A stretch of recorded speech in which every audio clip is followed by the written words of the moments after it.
Okay. This is Alan Rogers, and I am privileged today to be joined by Chris Petersen. Hello. And Chris, really appreciate you taking time with us. This is Chris's logo on his excellent website, Oh, and wanted to share that, and also wanted to give you an opportunity to have his email address here um, in case you want to reach out to him for any of his products and services. So, Chris, welcome. Really glad you're here and appreciate you doing this with me. So, thanks. Thanks, Alan. wanted to ask you, what's been your background vocationally? What did you do before you started building these beautiful houses? I had a degree in economics, but then I got into healthcare. I started out working for a company named John Nuveen. It's a municipal bond house in Chicago, and after the first stock market crash, that's when I got into healthcare as a software developer. I worked at John Nuveen as a software developer as well, and yeah, then I spent 30 plus years in the pharmacy space. Um, Probably half of that in development, software development, and then management. So I worked at some of the bigger PBMs. PBMs are getting a bad rap these days because they're the middleman. They're the ones that the insurance companies use, try and keep costs down. But yeah, it was a great career. It was manager, director, VP, senior VP, worked my way up, and then I retired a couple years ago. Fantastic. I perused your website and I see that you were copying your boyhood home in the Chicago area at a point. And was that one of your first models? And my next question is, what drives your passion to build these beautiful houses? So that was, I actually have been building models for probably 20, 25 years, but maybe I do one and there'd be a 5 year gap. I was busy, but doing other things, but it was nice. I love architecture. I really love the craftsman style and all the detail that goes along in those. I have some of the houses behind me here that I've done. I actually do have my childhood house, but that was the first one. If you give me just a second, I'll grab it and show you what that one is. It's right behind me here. Right.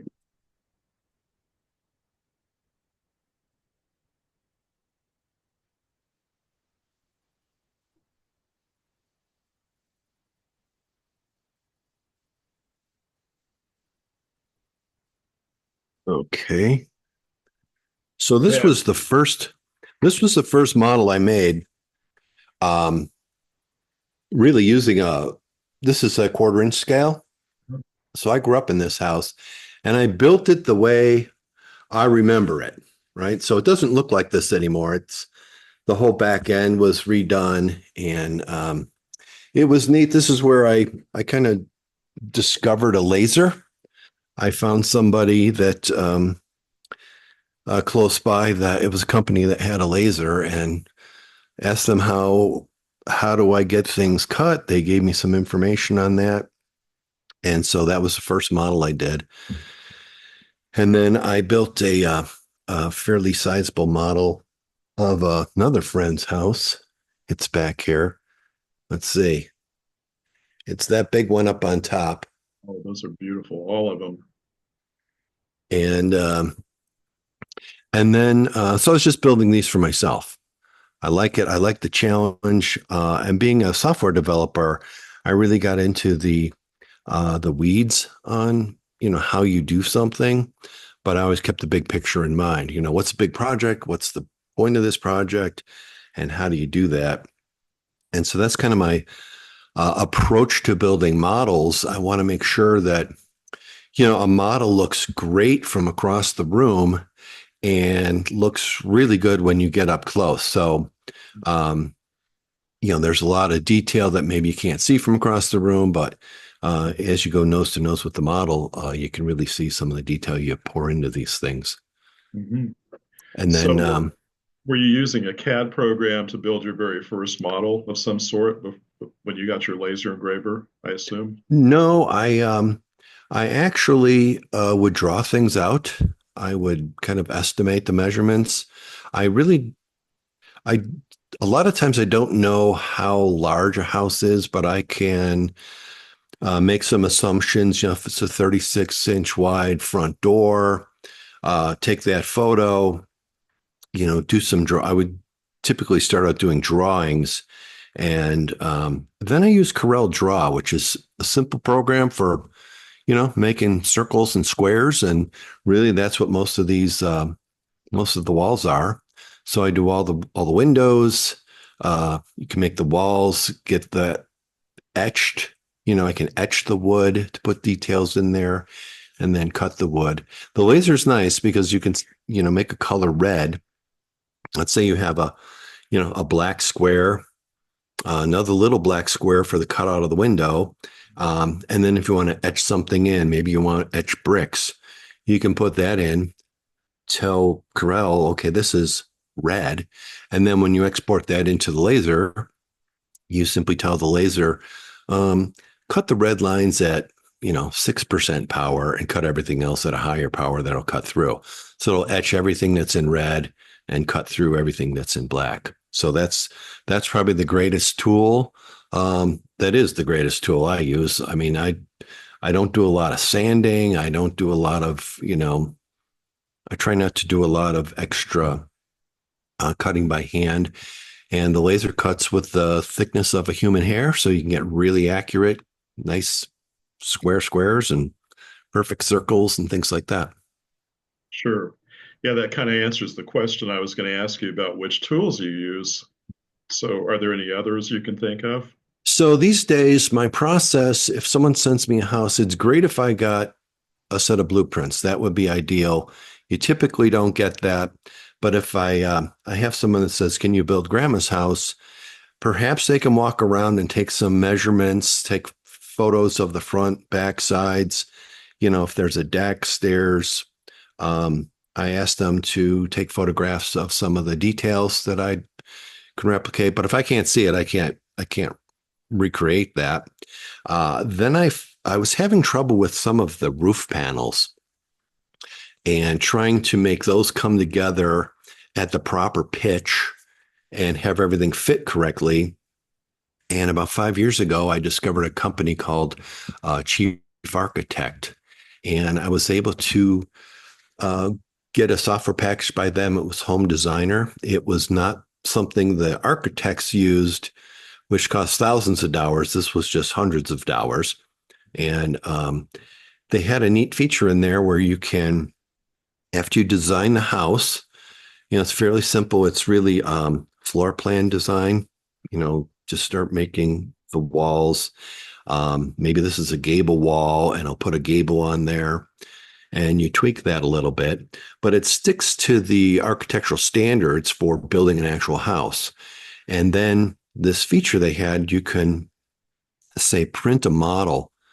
And what it would do is it would go through and it would take all the walls, the roof panels and everything, and it would outline them and say, okay, here's what you need to cut out of paper so you can put this together.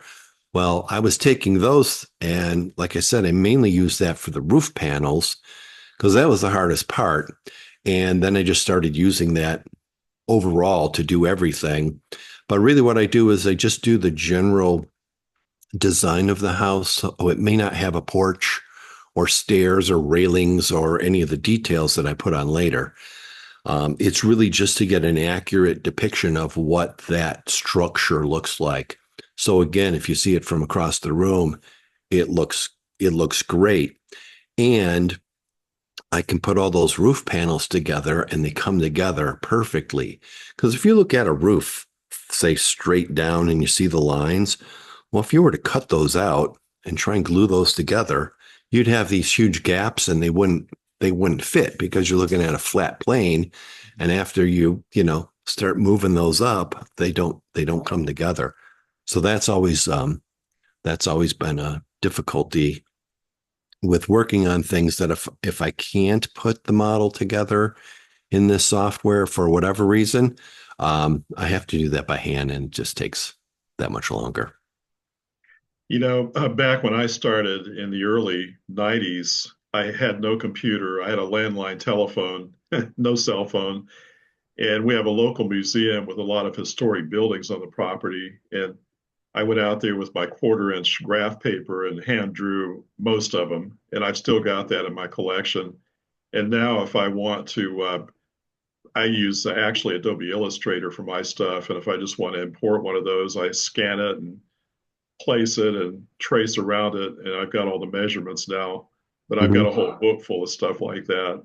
And I know what you mean about the roofs, especially hip roofs and stuff. They're kind of tricky. So, Right. And some homes that I've built can be, they're fairly sizable. I just finished a 9,000 square foot house that I sent wow. someone for as a Christmas gift. A lot of different, if you've got all these different sections of the house come out every which way, the roof pitches are all different. Right. It can get pretty hairy. Um, but yeah, I mean, without that tool, it would take me twice as long, and there's a lot of trial and error. You go to put a panel together, a couple roof panels together, and they just don't line up. Well, if Um, you can see over my right shoulder, there's a Queen Anne house back there, and that's on that museum property. And I actually scratch built that before I had a laser engraver. mhm. But the roof is just crazy, including that round thing in the on the corner there, the Sure. the tower or whatever that thing's called. But turned out okay. Yeah, that looks great.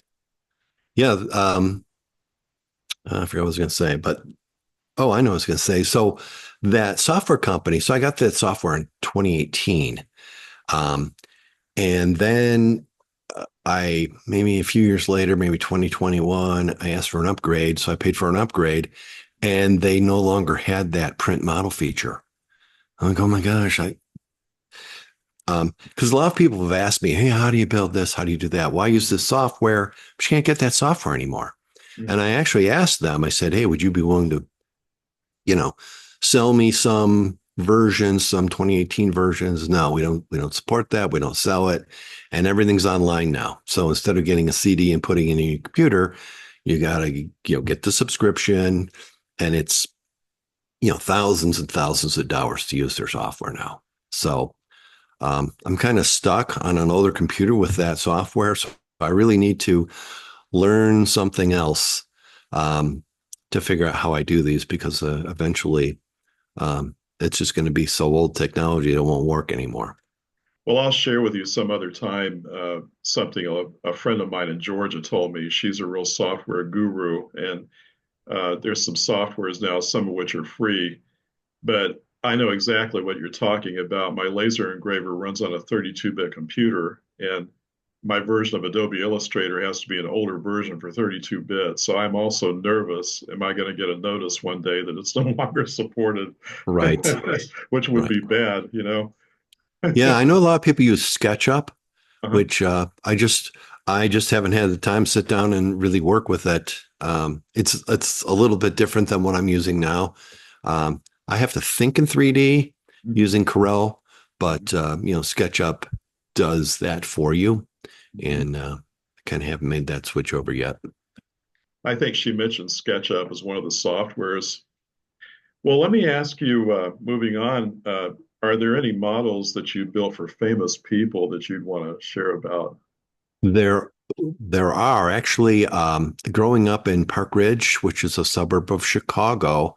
Uh, I had done several houses for the Historical Society, and then they reached out to me. And Hillary Clinton, she was actually a neighbor of mine. She lived three doors away. My She gosh. was older than I was, so I never knew her. I'm sure I went trick or treating at her folks' house. So they were doing uh, like a big interview at the local theater, which I had actually made a scale model of that theater. So they invited, all the high school kids, and there's thousands of people in this theater, and they interviewed her. This is right after she had lost her effort to become president. And uh, I went over to her house. They don't live there anymore. Knocked on the door, see if I could take some measurements. Well, they don't answer the door over there anymore. So I did what I did earlier. I just took pictures. Um, and what I did was I had the sidewalk in some of these photos and I measured the gaps, where the lines are. They're exactly 5 feet in Park Ridge. And so with that, I kind of extrapolated. So, okay, well, this house is going to be, this big. And then again, I designed that in home designer, chief architect, and had to do a few things, but it was a really neat model. They invited me to this luncheon that they were having with her after her event. And the Secret Service was there. I walked in with this model, like, who are you? What are you doing here? I made this cool model. And so afterwards, I met her. There was this luncheon, and then she was doing book signings. And they had set my model up behind her while she's, signing all these. So I took a lot of photos of that. Then I got to meet with her, and it was just her and I looking at this model. And she said, "Well, that was a little different than I remember it." And but I didn't know. I had to kind of figure out, maybe what the back deck, which may have been a small porch, was. But she was very impressed. It was, that was probably the most famous person, maybe not the most popular person, but yeah, it was the most famous person I ever made a model for. And then just this past Thanksgiving, there's an actor that was on 30 Rock. His name is Scott Adsit, and he reached out to me, and I made a model of his house, or the house that he grew up in. A lot of Asian accents, this house, and his mom had just moved away, so he wanted to present her with a model for Christmas, which he gave her just this past Thanksgiving. And then he said that his manager, he was just ecstatic with what I built, and so he was gushing over that model. And so he said, "Oh, my manager's going to reach out to you." So that's my doorway to the stars. So if I hear from them, that's great. If I don't, whatever, I'm plenty Well, busy. congratulations on all of that. That's just amazing. And I'm going to segue too. I talk about trying to go to someone's house, and I've knocked on more than one door around here at a craftsman house asking if I can model their house. And I've got my company sweatshirt on, I've got my business cards, and most of the time people look at you like you're crazy, like get out of here. And I don't blame them in today's world, but Sure. I can always use Google Maps and zoom in on a wall someplace that I don't have access to and Right. figure it Especially if out the from house is on there. a corner, you can, Right, exactly. So, what's your most unusual request as far as what you've been asked to model? So, probably a year ago, someone asked me to make a model. Their grandfather had just died, and they wanted a model to use basically as an urn to store his ashes in this house. So, um, I made this. It's fairly simplistic house, but I made that. I made it in it with a couple spaces in the house. All my work is exterior. I really don't get in and do the walls and everything. But so I made this so that they can, put Grandpa's ashes in this model that they used as an urn. I thought that was pretty unusual. I have had realtors ask me if I could make, a little scale model business card holder and just kind of weird things like that. Sorry, my dog's in here. Well, that's all right. That's really great. And Uh, I think the urn is a nice tribute to somebody. And I also read some press about you presenting someone with a model of a house they had lived in and how emotional they got. And uh, it's a very rewarding thing, I'm sure, when you can make something for someone like that and it evokes such an emotional reaction. yeah, it's one thing, people can see a picture of a house you've done, and I'm sorry. Lily, get over here right now. Come here. Sorry. No Maybe you can problem. cut this out.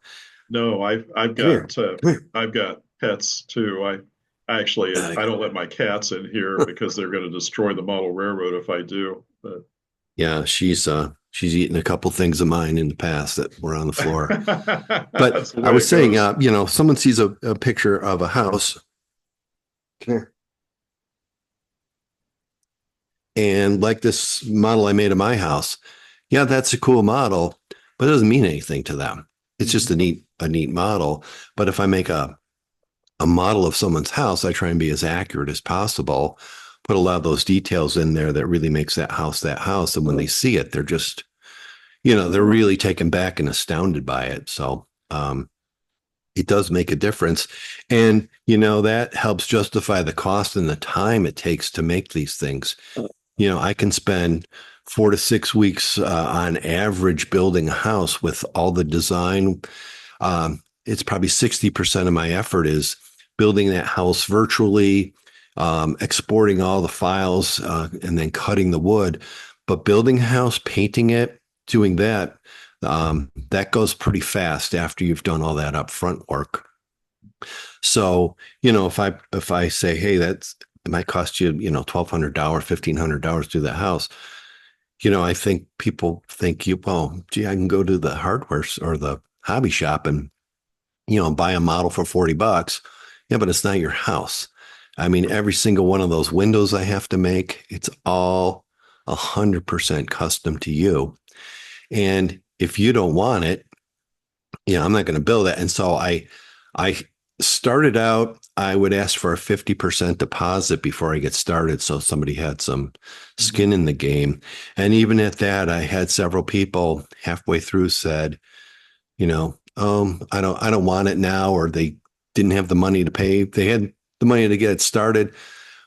Well, what am I going to do with this model? I have to auction it off. And, if I get $100 for it, that'd be amazing. But it's a model of your house, and nobody wants a model of your house except you. So, Right, right, exactly.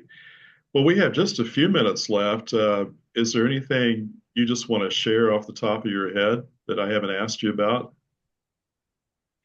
no, I pretty much covered that. It's just I know that people don't either understand or appreciate the detail that goes into some of these houses. And I'm pretty much a perfectionist. So I try and do I try when I look at a house and give somebody a price, I just think about all the detail that's in there that I want to replicate and how much time that's going to take. But I know some people don't really want that. They just want a little shell of a house that kind of looks like their house. Um, so I understand they, couldn't justify the price for what I would have to pay. I do have, I probably have 2 to 3, 3 to 4 houses lead time that I'm looking for. But if somebody were to contact me and said, "Hey, can you build this for my boyfriend's birthday? It's a month away." I can't accommodate something like that. It might take me longer than that to build it. Um, so I'm always hoping to get a more of a lead time. I built 4 houses for Christmas gifts, but that's all I could do.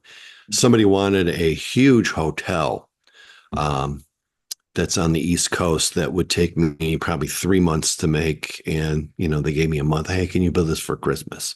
Mhm. No. Sure. So, Well, speaking of contacting you, I'm going to go ahead and put your website up again on the screen. And oh, great. just if anyone wants to contact Chris, go to his excellent website. And Yeah, Chris, I was going to say my email address is scalemodelhomes@gmail.com. So I was fortunate enough to get scalemodelhomes.com, scale model homes at Gmail, um, scale model homes on Instagram, and scale model homes on Facebook. And it's like, what do you do? Well, I make scale model homes. And so it's easy to remember. sure, Lucky enough to do that. you bet.